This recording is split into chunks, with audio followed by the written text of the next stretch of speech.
میں نے آپ کی بات کے آغاز میں ہی یہ جواب دے دیا تھا کہ یہ جو بونگیاں مار رہے ہیں نا آپ، یہ الٹے سیدھے بہانے بنا رہے ہیں، یہ کی کرائی کے اوپر پانی پھیرنے کی ایک کوشش ہے. بخاری صاحب وجہ کیا ہے؟ وجہ کیا ہے؟ نون لیگ کیا خوف زدہ ہے کہ اپنی مقبولیت پر ان کو ٹرسٹ نہیں ہے؟ کیا اب انہیں ریئلائز ہو رہا ہے کہ عوامی مینڈیٹ سے اگر نہیں آئی گورنمنٹ تو ہی اس طرح کے جو ہے وہ کوششوں سے وہ خوف زدہ ہوگی؟ دیکھیے وہ پی ٹی آئی حکومت میں واپس آ جائے گی، یہ تو بہت دور کی بات ہے. ابھی یہ تو اتنی جلدی ممکن نہیں ہوگا. اصل بات یہ ہے کہ عمران خان جیل سے باہر آئیں گے اور باہر آنے کے بعد کیا سلوک کیا جائے گا ان کے ساتھ، کیا فیٹ بنے گی ان کی، اس کے حوالے سے ذرا اگر ایک بیان کا حوالہ میں ضرور جو طارق فضل چودھری صاحب نے دیا ہے، انہوں نے دو اہم باتیں کی ہیں. ایک تو انہوں نے کہا ہے کہ سپریم کورٹ کا جو فیصلہ ہے اس کے اوپر لفظ بلفظ یعنی ان لیٹر اینڈ اسپرٹ اس کے اوپر جو ہے وہ عمل درآمد ہوگا. جی. اور جو بات کی ہے اس نے تو ساری پی ٹی اے جو نون لیگ کی لیڈرشپ ہے اس کی ایسی تیسی کر دی ہے، ان کے ریئیکشن کی بھی ایسی تیسی کر دی ہے. وہ تو یہ فرما رہے ہیں کہ اگر ضرورت پیش آئی تو بانی کو بیرون ملک بھیجا جا سکتا ہے. ہاں جی. یہ تو بہت بڑی ڈیولپمنٹ ہے. یہ تو اشارہ ہے اس بات کا کہ یہ ابھی ابتدائی عشق ہے. یہ جیل سے منتقل بھی ہوں گے اسپتال میں، اسپتال سے بنی گلہ بھی جائیں گے اور بنی گلہ آگے بھی کہیں چلے جائیں. تو یہ جو سیلف کنٹرڈکشن دکھائی دیتی ہے حکومتی رویوں میں، حکومتی رد عمل میں. ابھی بھی ہم سن رہے ہیں کہ آج بھی ایک بہت اعلیٰ سطح کا اجلاس ہوا تھا جس میں اسی صورتحال کے اوپر غور کیا گیا. لیکن جو فیڈ بیک باہر آ رہا ہے وہ تو یہ ہے کہ حکومت جو ہے وہ سپریم کورٹ کے فیصلے پر عمل کرے گی. ابھی تھوڑی دیر پہلے ہی محسن نقوی صاحب کی اور وزیر اعظم کی ملاقات بھی ہوئی ہے اسی حوالے سے، خان صاحب کو شفا انٹرنیشنل میں شفٹ کرنے کے حوالے سے. کوئی نتیجہ تو سامنے ابھی تک نہیں آیا ہے کہ کیا فیصلہ ہوا ہے الٹیمیٹلی، لیکن میں اگر صحیح طور پہ اینٹیسپیٹ کر پا رہا ہوں تو مجھے لگتا یہ ہے کہ یہ ساری کوششیں دھری کی دھری رہ جائیں گی. بانی جو ہے وہ شفا منتقل بھی ہوں گے، وہاں ان کا علاج بھی ہوگا اور وہ 16 ستمبر تک وہاں بھی رہیں گے. اگر یہ نہیں ہوگا تو جو ہاسٹیلٹی سپریم کورٹ کی طرف سے پھر دیکھنے کو ملے گی وہ میں ابھی اس کا تذکرہ بھی کرنا نہیں چاہتا ہوں، اس لیے کہ supreme court is the highest forum in Pakistan for justice and for یعنی حکومت کے اوپر اثر انداز ہونے والا. اگر اس کی رٹ بھی اسٹیبلش نہیں ہے تو پھر مجھے نہیں سمجھ میں آتی.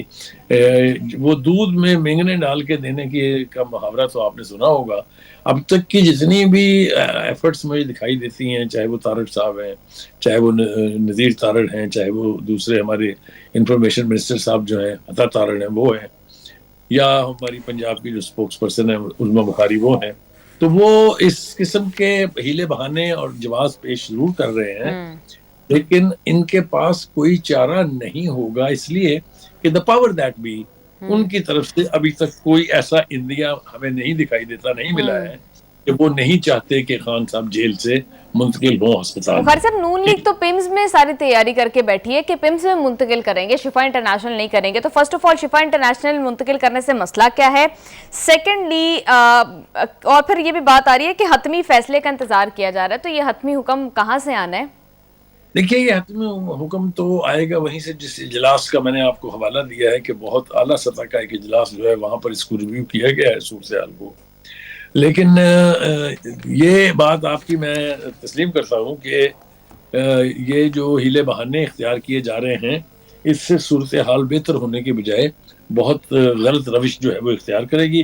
ہم نے دیکھا ہے کہ جو پی ٹی آئی کے ریاکشن اس وقت تک ہمارے سامنے ہیں وہ یہ کہ سلمان اکمل راجہ کہتے ہیں کہ حکومت نے نظر ثانی کی درخواست واپس لے لی ہے، نہ پہلے نہ اب کوئی غور نہیں ہوگا، سپریم کورٹ کے فیصلے پر عمل کرنا پڑے گا. بیرسٹر گوہر نے کہا کہ بانی کو ریالا جیل سے فوری طور پر شفا منتقل کیا جائے، اگر عمل نہ ہوا تو دوبارہ سپریم کورٹ جائیں گے. وہ جیسا کہ میں نے کہا کہ ہم اطلاعات یہ ہیں کہ انہوں نے توہین عدالت کی ایک درخواست جو ہے وہ لکھ رکھی ہے. بیرسٹر گوہر یہ بھی کہتے ہیں کہ سیاسی مسائل کا حل جو ہے وہ سیاسی طریقے سے ہی نکالا جا سکتا ہے اور حکومت اور اسٹیبلشمنٹ میں رابطے جو ہیں وہ ہونے چاہیے. جو آپ نے کہا کہ پمز میں تیاریاں ہو رہی ہیں، دیکھیے یہ پھر وہی وہ کہتے ہیں نا کہ آٹا گونتی ہلدی کیوں، یعنی ایک سیدھا سادہ فیصلہ آیا ہے. فیصلہ تھا ہی اس کے خلاف، یعنی جو پٹیشن تھی پی ٹی آئی کی وہ اس کے خلاف تھی کہ ہم پمز میں ان کے علاج سے مطمئن نہیں ہیں، وہاں ان کا ذاتی ڈاکٹر اس میں شامل ہے اور نہ ہی ان کی فیملی کے کسی رکن کو ساتھ شامل کیا گیا ہے. ان کا علاج جو بھی ہو رہا تھا اس کے نتیجے میں ان کی صحت پہلے کے مقابلے میں بدتر ہوتی جا رہی ہے. تو اسی کے اوپر تو حکومت کا فیصلہ آیا, تو پھر پرمز میں تیاری کرنے کا کیا مطلب ہے؟ یہ کرنا چاہتے ہیں سپریم کورٹ کو, تو اگر وہ تو بخاری صاحب بالکل میں یہی جاننا چاہ رہی ہوں کہ پہلے درخواست دائر کی گئی, پھر واپس لے لی گئی, پھر دوبارہ دائر کر دی گئی, کیا ٹائم بائی کیا جا رہا ہے کہ خان صاحب کو مزید اور کچھ اور ٹائم جو ہے وہ جیل میں رکھیں, جبکہ بیک ڈور چینل سے کچھ جو ہے وہ اس حوالے سے مشاورت ہو جائے, جبکہ وی آل نو کہ اگر جس طرح کی رپورٹ سامنے آ رہی تھی اس میں تو یہ لکھا تھا کہ اینجیوگرافی تک جو ہے وہ ہو سکتی ہے بانی کی. تو اگر اتنی سویئر کنڈیشن ہے تو کیا حکومت کو اس پر سیاست کرنی چاہیے, اور یہ سارے جس طرح سے لیگل میٹرز میں الجھایا جا رہا ہے اس معاملے کو؟ دیکھیے, میں نے تو پہلے بھی کہا, میں پھر بار بار یہ بات دہرا رہا ہوں کہ حکومت کو اس میں گن نہیں ڈالنا چاہیے. حکومت کو سپریم کورٹ سے مخاصمت مول نہیں لینی چاہیے. سپریم کورٹ کو نے اگر ایک راستہ دیا ہے تو اس کے اوپر عمل درآمد کرنا چاہیے. دیکھیں, جو طارق فضل چودھری صاحب جن کے بیان کا میں نے ایک حصہ آپ کو سنایا تھا, وہ ساتھ ساتھ یہ بھی کہتے ہیں کہ ہمارے سپریم کورٹ جانے کا مقصد صرف یہ تھا کہ یہ جانا جائے کہ کیا یہ فیصلہ صرف ایک شخص کے لیے ہے یا تمام قیدیوں کے اوپر یہ امپلیمنٹ ہوگا. تو اس میں بھی کہیں ڈینائل یا ریزسٹنس مجھے دکھائی نہیں دیتی. مگر انفارچونیٹ بات یہ ہے کہ ایک طرف تو وزیر اعظم جو ہیں وہ اپوزیشن کو مذاکرات کی دعوت دے کے سیاسی مسئلوں کا سیاسی حل ڈھونڈ رہے ہیں, اور دوسری طرف سپریم کورٹ جیسے ادارے کے خلاف مزاحمت کر کے یا ریزسٹ کر کے اس فیصلے کو صورتحال کو الجھانے کی کوشش کر رہے ہیں. یہ میرے خیال سے نہ نون لیگ کے حق میں ہے. ہم نے دیکھا کہ پیپلز پارٹی کا رویہ اور ریاکشن جو ہے وہ بہت محتاط اور بہت ہی, یعنی جس کو آپ یہ کہیں کہ حالات کے مطابق ہے. بالکل ٹھیک, پروگرام میں شامل کرتے ہیں ایک بریک, ساتھ رہیے گا.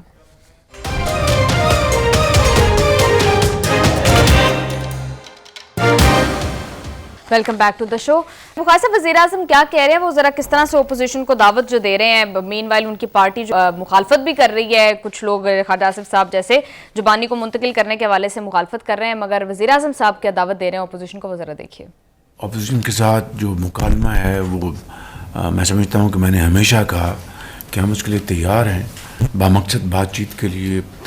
فلور آف دی ہاؤس پہ بھی میں نے کہا, کابینہ میں بھی کہا, آج پھر میں یہ بات دہرانا چاہتا ہوں کہ ایک بامقصد بات چیت کے لیے ہم تیار ہیں, اور اس کے لیے میں پھر اس فورم سے اپوزیشن کو انوائٹ کرتا ہوں کہ وہ آئیں, بیٹھ کے بات کریں, اور جو معاملات ہیں ان کو بات چیت سے طے کریں تاکہ پاکستان کی معاشی ترقی, جمہوریت کو ہم تقویت دے سکیں.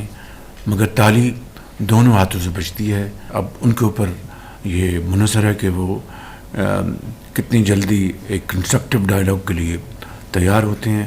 بخاری صاحب, وزیر اعظم صاحب کی یہ پیشکش کس حد تک جو ہے وہ سنجیدہ ہے؟ اس پر آنے سے پہلے میرا خیال ہے کہ اس پر بیرسٹر گوہر صاحب نے کیا جواب دیا ہے وزیر اعظم صاحب کو, وہ بھی ذرا شامل کر لیں تو پھر دونوں سائیڈ کا موقف آپ کے سامنے.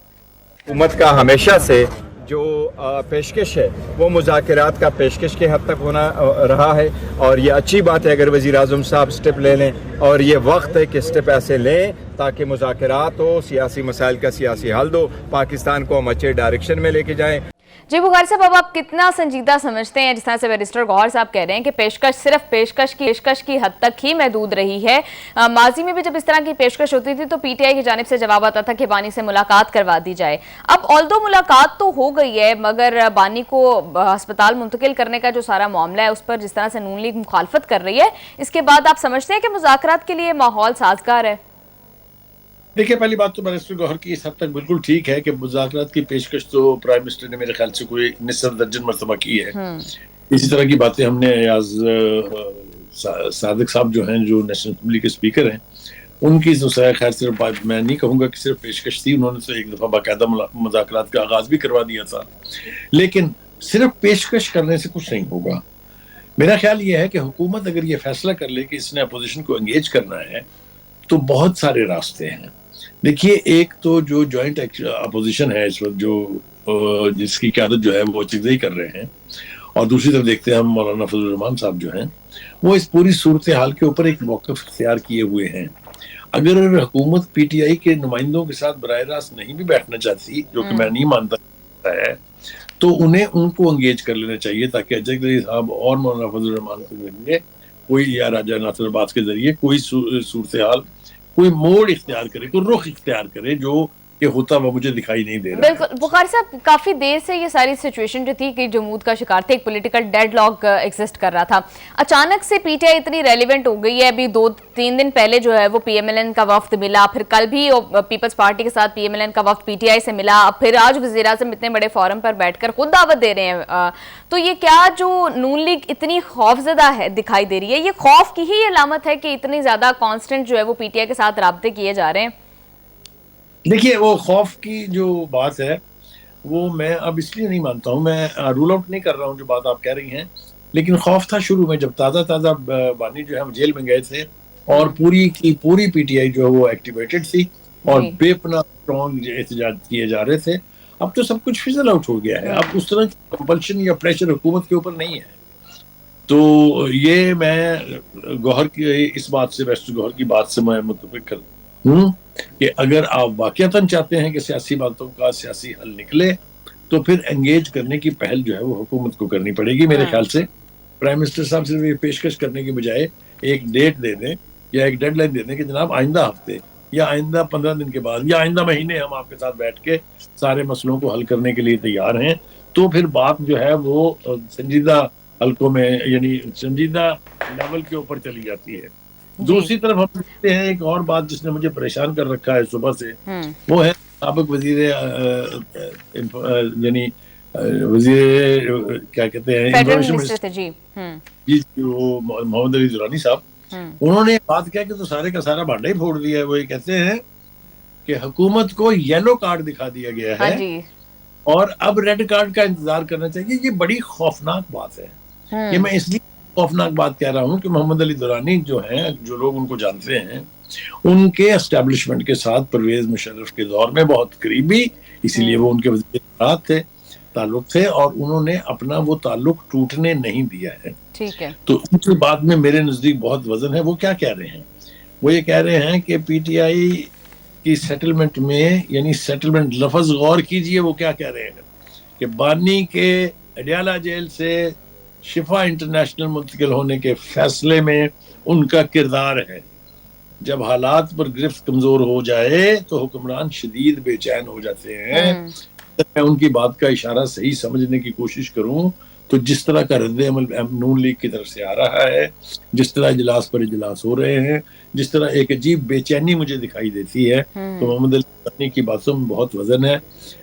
میں اس وقت اس کو کوئی بہت زیادہ کریڈٹ دینے کی بجائے صرف یہ توقع رکھوں گا کہ نون لیگ کی لیڈرشپ جو ہے، جس کے پیپلز پارٹی کے ساتھ بھی تعلقات کی نوعیت آج کل بہت گمبھیر ہے، جو ویسے بہت سارے پریشر کا شکار ہے، چاہے وہ اکانومی ہے، چاہے وہ لا اینڈ آرڈر ہے، چاہے وہ دہشت گردی ہے، اس کو یہ کہ وہ اپنی گڈ ول ارن کرنے کے لیے اپوزیشن کی تمام جو متحدہ اپوزیشن ہے اس کو پیش کرے اور بانی سمیت سارے مسئلے جو ہیں اس کا کوئی سیاسی حل کرے. بخاری صاحب، آپ محمد علی درانی صاحب کی بات کو کافی ویٹیج دے رہے تھے، تو بخاری صاحب انہوں نے ایک اور بڑی اہم بات کیا. انہوں نے کہا کہ بانی سے جو سیٹلمنٹ ہوئی ہے اس میں بانی کا اپنا ذاتی کردار ہے. تو فرسٹ آف آل کیا آپ کو لگتا ہے کہ بانی نے ڈیل جو ہے وہ ایکسیپٹ کر لی ہے؟ اور پھر اگر بانی نے ڈیل ایکسیپٹ کر لی ہے تو پھر کس نوعیت کی یہ ڈیل ہے؟ اور پھر بانی جو اتنی دیر سے اینٹی اسٹیبلشمنٹ سیاست کرتے آئے ہیں، ان کی سیاست کا کیا ہوگا اگر وہ باہر آ بھی جاتے ہیں تو؟ دیکھیے میں سمجھتا ہوں، میری جو انڈرسٹینڈنگ ہے، کیونکہ میں محمد علی درانی صاحب کو بہت اچھی طرح جانتا ہوں، وہ یہ کہہ رہے ہیں کہ یہ جو انڈرسٹینڈنگ ہوئی ہے جس کے نتیجے میں یہ فیصلہ آیا ہے، اس میں ان کا اپنا کردار ہے. یعنی محمد علی درانی صاحب کہہ رہے ہیں کہ میرا کردار ہے، کیونکہ بانی کے کردار کی بات اگر وہ کریں گے، پہلی بات تو یہ کہ ان کے پاس یہ اختیار نہیں ہے کہ وہ بانی پر اتنا بڑا سٹیٹمنٹ دیں، کیونکہ یہ اتنا بڑا سٹیٹمنٹ ہے which means کہ وہ ڈیل کرنے پر آمادہ نہیں ہو گئے بلکہ انہوں نے ڈیل کر لی ہے. ٹھیک ہے. تو اس لیے میں زیادہ ویٹیج اس کانسیپٹ کو نہیں دوں گا یا اس کونوٹیشن کو نہیں دوں گا کہ بانی ڈیل کر لی ہے، بلکہ یہ میں ماننے کے لیے تیار ہوں کہ محمد بالکل بخاری صاحب آپ ٹھیک کہہ رہے ہیں. I stand corrected. بالکل آپ صحیح کہہ رہے ہیں کہ وہ یہ بات کر رہے ہیں کہ میرا اپنا ذاتی، یعنی محمد علی درانی صاحب نے اس کے اندر سارا کردار ادا کیا ہے. تو بخاری صاحب پھر آپ سمجھتے ہیں کہ اگر انہوں نے ذاتی کردار ادا کیا اور وہ فرسٹ ہینڈ انفارمیشن شیئر کر رہے ہیں، وہ یہ کہہ رہے ہیں کہ ریڈ کارڈ کا انتظار کرنا چاہیے، تو پھر واقعی بات قیاس آرائیوں سے آگے نکل چکی ہے. نون لیگ کی حکومت کو سخت خطرہ لاحق ہے. وہ ٹک ٹاک والی بلاول بھٹو زرداری صاحب کی بات درست ثابت ہو رہی ہے. تھوڑی سی امینڈمنٹ کے ساتھ میں کہوں گا کہ بات نکلی ہے تو اب دور تلک جائے گی. ہاں جی تھوڑی امپرومنٹ ہے شعر میں، لیکن آپ سمجھ گئی ہوں کہ میں کیا کہنا چاہ رہا ہوں.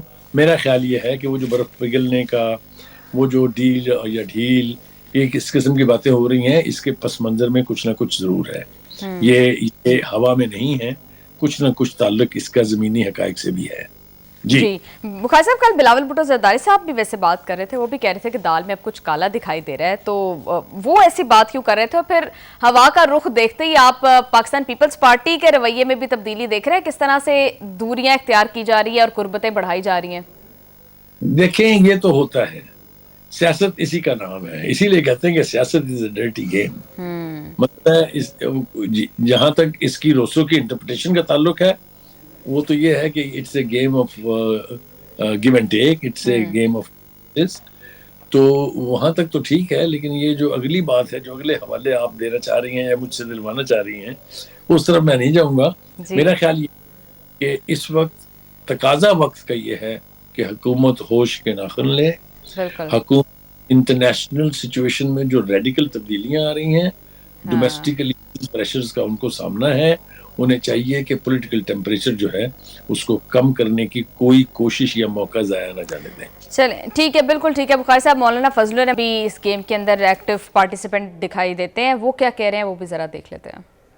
اس وقت ایک اپوزیشن لیڈر کے چیمبر میں ابتدائی مشاورت ہوئی ہے، جس میں سینٹ کے اور قومی اسمبلی کے قائدین حزب اختلاف ہیں دونوں، اور پارلیمانی لیڈر ہیں دونوں ایوانوں میں. وہ بیٹھے ہیں آپس میں، اور اصولی طور پر اس بات پر اتفاق ہوا ہے کہ ہمیں ایک جوائنٹ اپوزیشن کی طرف جانا چاہیے تاکہ ہمارا ایک مشترکہ پارلیمانی کردار سامنے آئے. تو اس حوالے سے مزید مشاورت جو ہے وہ جاری رہے گی. اس میں مزید نشستیں ہوں گی انشاءاللہ، اور مجھے امید ہے کہ اچھا آغاز ہوا ہے. پارٹی حکومت میں ہے بھائی، ہم اپوزیشن کی بات کر رہے ہیں. جی بخاری صاحب، وہ ایک جوائنٹ اپوزیشن الائنس کی بات کر رہے ہیں. بخاری صاحب، کیا اس سچویشن کے اندر کتنی ریلیونٹ ہے، کیا کردار ہوگا اس جوائنٹ اپوزیشن الائنس کا؟ اگر آپ کو یاد ہو تو میں نے کہا تھا شروع میں کہ پوری کی پوری پولیٹیکل اپوزیشن جو اس وقت ملک کے اندر اپوزیشن ہے، سیاسی حزب مخالف ہے، ان کو ایز اے ہول انگیج کرنا چاہیے حکومت کو. مولانا فضل الرحمان از این ایکسلنٹ پلیئر. اس کے صورتحال میں ان کا ہمیشہ سے کردار مثبت رہا ہے. آپ اٹھا کے ہسٹری دیکھیے، بلکہ ان کے والد صاحب سے شروع ہو جائیے، مولانا مفتی محمود جو ہیں، جو پی ایم کا کرائسس تھا سارا، اس میں بھی وہ انتہائی خوفناک پوزیشنیں لیے ہوئے اپوزیشن اور حکومت کے بیچ بالآخر ایک ایسا معاہدہ کرانے پر تیار ہو گئے تھے جس پر صرف صبح کو دستخط ہونے باقی تھے. اور وہ 23 یا 33 سیٹیں جس کے اوپر اختلاف تھا، اس پر دوبارہ الیکشن کے لیے بھٹو صاحب مان گئے تھے. تو میں سمجھتا ہوں کہ ان کی ایک فیملی ہسٹری بھی ہے اور ان کا کردار بھی ہے کہ وہ اس قسم کی ٹینس سچویشن میں یقیناً کوئی نہ کوئی راستہ نکالنے میں بہت یعنی تعاون کرتے ہیں، اور ان کا بہت اہم کردار ہوتا ہے. بالکل ٹھیک ہے. بخاری صاحب، آپ نے بھی کہا کہ انٹرنیشنلی بہت بڑی بڑی تبدیلیاں ہو رہی ہیں، ڈومیسٹک لیول پر بھی رات دن میں کایا پلٹ رہی ہے. تو ڈومیسٹکلی کیا کچھ ہو رہا ہے اس پر بات کر لی ہے، انٹرنیشنلی کیا تبدیلیاں ہو رہی ہیں اس پر بریک سے واپس آ کر بات کریں گے. ساتھ رہیے گا.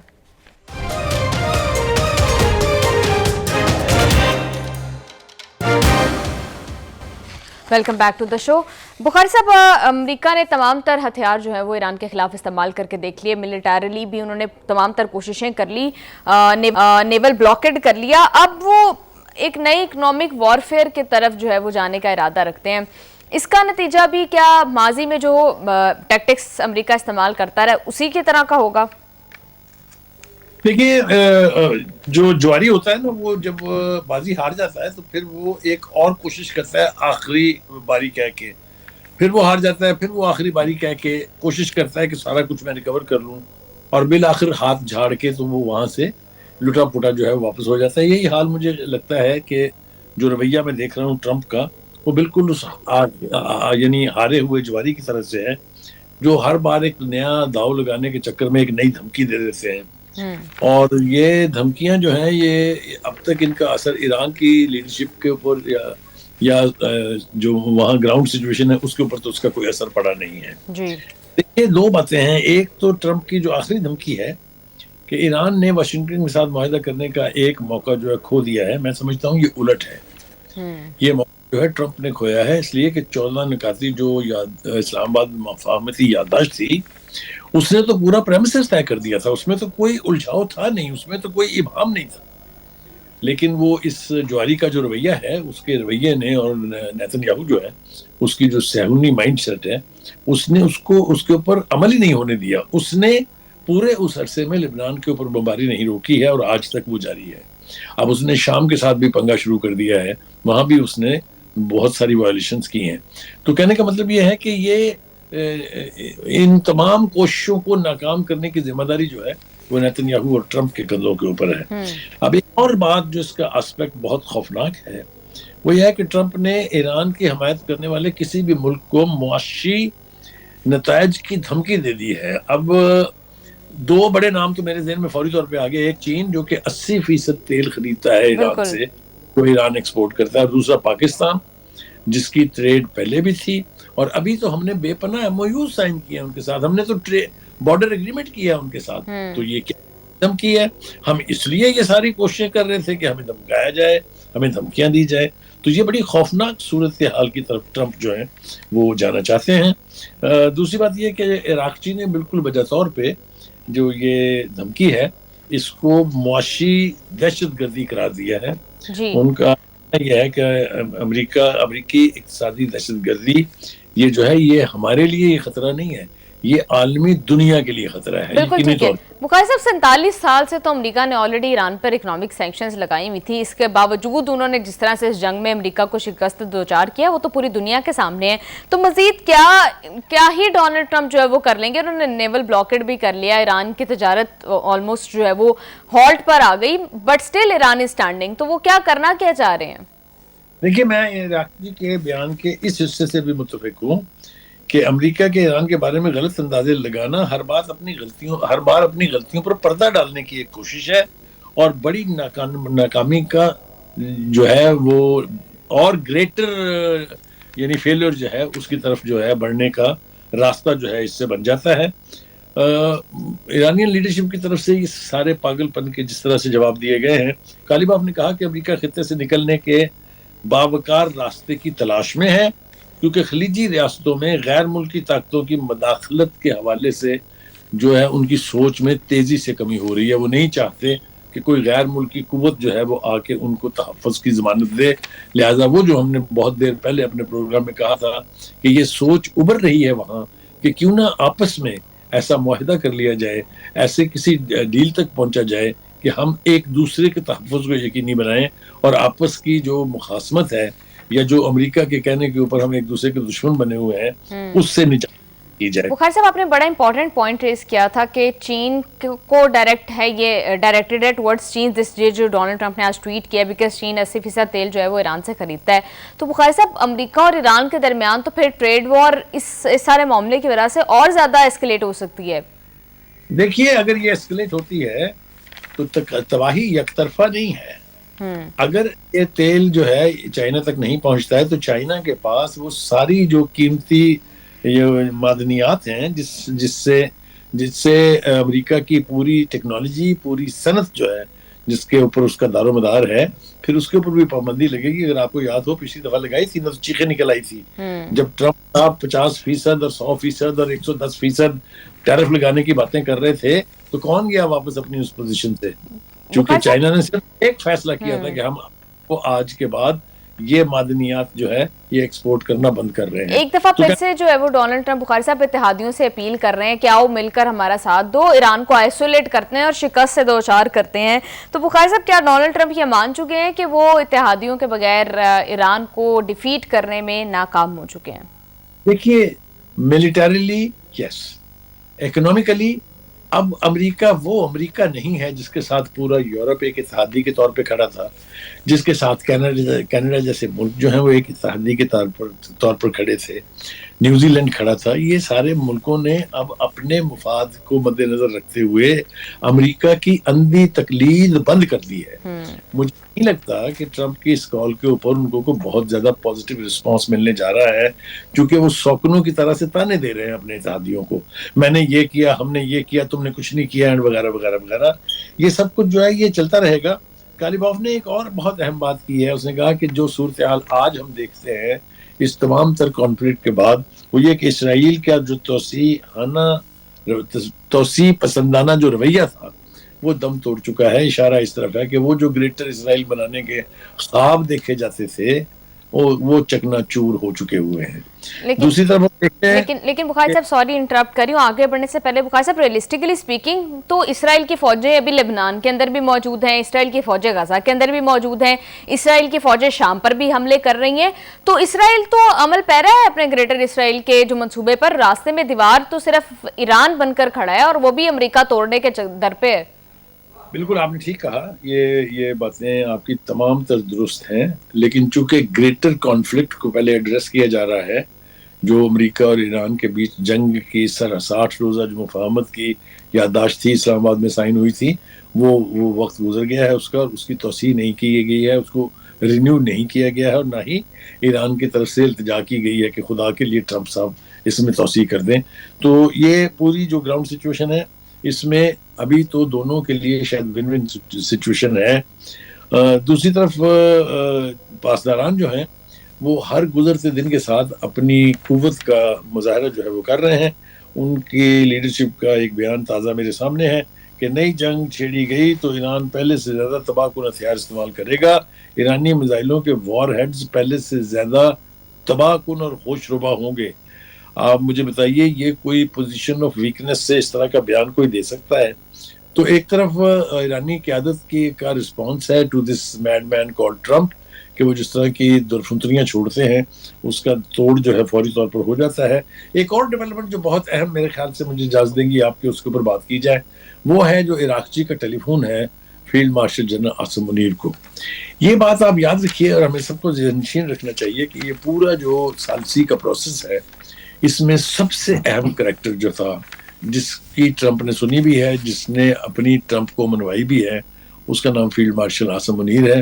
وہ یہ جو نیا رابطہ ہوا ہے میرے خیال سے ایک اور کوشش ہم دیکھیں گے بہت ہائیسٹ لیول کے اوپر جس کی قیادت عاصم منیر کریں گے، جو اس جنگ کے خطرے کو ٹالنے کے لیے اور یہ امن کے قیام کے لیے بہت یعنی سود مند ثابت جو ہے وہ ہو سکتی ہے. اور ڈیولپمنٹ اس خطے کے اندر ہر روز بڑھتی جا رہی ہیں.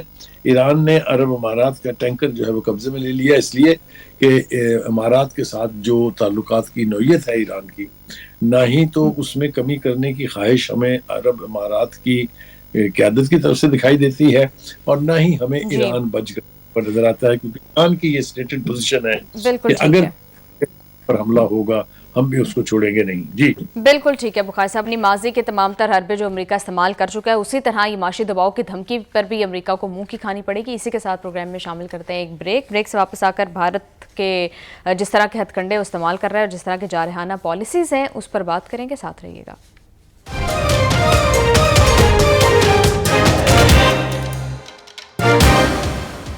ویلکم بیک ٹو دا شو.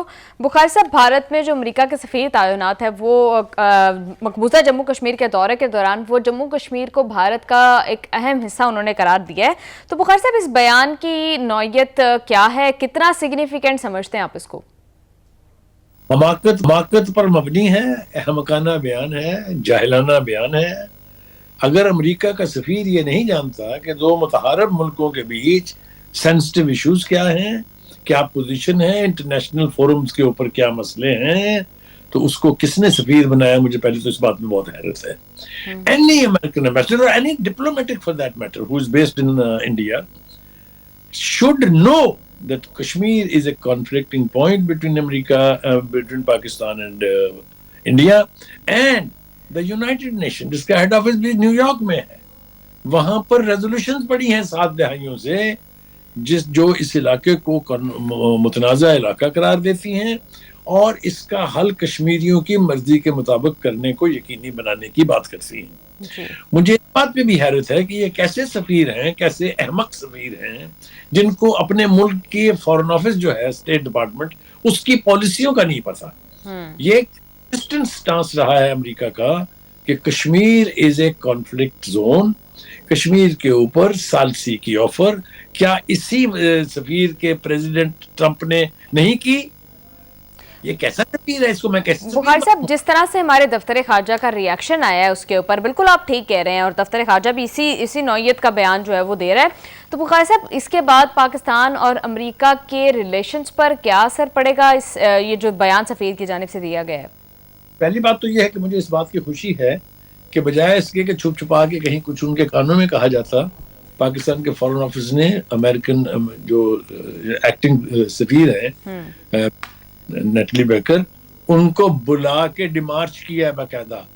یہ ڈیمارچ کرنا از الٹیمیٹ ڈپلومیٹک ایکٹیویٹی, جس کا مطلب ہے کہ ایک ملک اپنے دوسرے ملک کے کو یہ بتا رہا ہے کہ آپ کی اس حرکت سے ہم شدید ناخوش ہیں. تو میں I will give full credit to foreign office کہ انہوں نے ڈھکی چھپی کوئی خاموشی سے کوئی کمیونیکیشن کرنے کی بجائے باقاعدہ جو ایک ڈپلومیٹک آپشن ہوتا ہے اس کے اوپر جو ہے عمل کرتے ہوئے ان کو ڈیمارچ کیا ہے. بالکل ٹھیک ہے بخاری صاحب, لیکن اس پر جو پاکستان کا ریاکشن ہے, اس پر بھارت نے اس سے 2 سٹیپ آگے جا کر ریاکشن دیا ہے. انہوں نے جو ہمارا وہاں پر ہائی کمیشن ہے اس کے باہر جو سیکیورٹی کے انتظامات تھے ان کو کمپلیٹلی ختم کر دیا ہے. تو یہ کیا موو ہے؟ اس کو آپ رد عمل نہ کہیں, اس کو آپ گھٹیا پن کہیں, اس کو آپ مینگی کہیں, اس کو آپ ذلت امیز رویہ کہیں. ٹھیک ہے, اس لیے کہ ہم نے جو رد عمل دیا ہے وہ میرٹس پر ہے. کیا یہ معاملہ یونائیٹڈ نیشن کی سیکورٹی کونسل کے ایجنڈے کا حصہ نہیں ہے؟ کیا پوری دنیا کو یہ احساس نہیں ہے کہ Kashmir is a bleeding wound of India? Kashmir ایک دن آزاد ہوگا, ہندوستان کو یہاں سے بستر گول کرنا پڑے گا, اس لیے کہ جو جدوجہد آزادی کا سیکنڈ فیز جسے میں 2 کہتا ہوں وہ 1989 میں شروع ہوا تھا, جس میں وانی جیسے شہید جو ہیں انہوں نے کارنامے سر انجام دیے تھے. تو وہ جو سٹرگل کشمیریوں کی آن دیئر اون خود سے اپنے محدود وسائل کے باوجود ہندوستان کے خلاف جاری ہے, وہ جہاں جا کے یہ امریکی سفیر کہتے ہیں نا کہ میں بہت خوش ہوا ہوں, مجھے حیرت ہے اس کی عقل پہ. کرفیو لگا ہوا ہوتا ہے وہاں ہر گلی اور ہر محلے میں, اور خاص طور کوئی باہر سے آتا ہے دیکھنے کے لیے تو ایسے ہوتا ہے جیسے شہر نہیں ہے قبرستان ہے. بالکل ٹھیک ہے بخاری صاحب, کبھی تو بھارت جو ہے وہ پاکستان اگینسٹ موویز بناتا ہے, پھر ہم دیکھتے ہیں کہ اس طرح کے بیانات سامنے آتے ہیں, وہاں پر کوئی بھی فالس فلیگ کر کے الزام پاکستان پر لگا دیا جاتا ہے. ابھی ذرا سی بات پر مطلب انفیکٹ پاکستان کا ریاکشن جسٹیفائڈ, اور اس کے بعد بھی جو ہے وہ بھارت ساری سیکیورٹی ہمارے ہائی کمیشن کے باہر سے ہٹا دیتا ہے. اس طرح کی حرکتوں کے بعد آپ کو لگتا ہے کہ کوئی چانس ایگزسٹ کرتا ہے اتنی نیشنل جنگوازم کے باوجود کہ پاکستان اور بھارت کے تعلقات کچھ حد تک بہتر ہو جائیں؟ دیکھیے, Kashmir is a sensitive issue, core issue. جب تک اس پر بات نہیں ہوگی ہم اور کسی ایشو کے اوپر بات کرنے کے لیے آمادہ نہیں. ہم نے کوشش کی تھی پہلے اس پر بھی بات کر لیتے ہیں, باقی سارے ایشوز پر بھی بات کر لیتے ہیں, اور بہت بات آگے بڑھی بھی تھی, لیکن بی جے پی اور آر ایس ایس انہوں نے نہیں بڑھنے دی. کیا میں یاد دلاؤں آپ کو کہ مشرف نے آؤٹ آف باکس جو ہے کوئی سولوشن ہو سکتا ہے کشمیر کا. میں آپ کو یاد دلاؤں کہ آگرہ میں جو پاکستان تو بخاری صاحب کانسٹنٹلی کوششیں کرتا رہا, سی بی ایم کرتا رہا, مگر بھارت کی جس طرح کی ہٹ درمی ہے اور جس طرح کی جارحانہ پالیسیز ہیں اس کے ساتھ تو پاسبل نہیں ہو سکے گا. سلیم بخاری صاحب کا تجزیہ آپ نے جانا. اسی کے ساتھ آج کے پروگرام کا ٹائم ہو گیا ختم. See you all on Monday. Take good care of yourself. اللہ حافظ.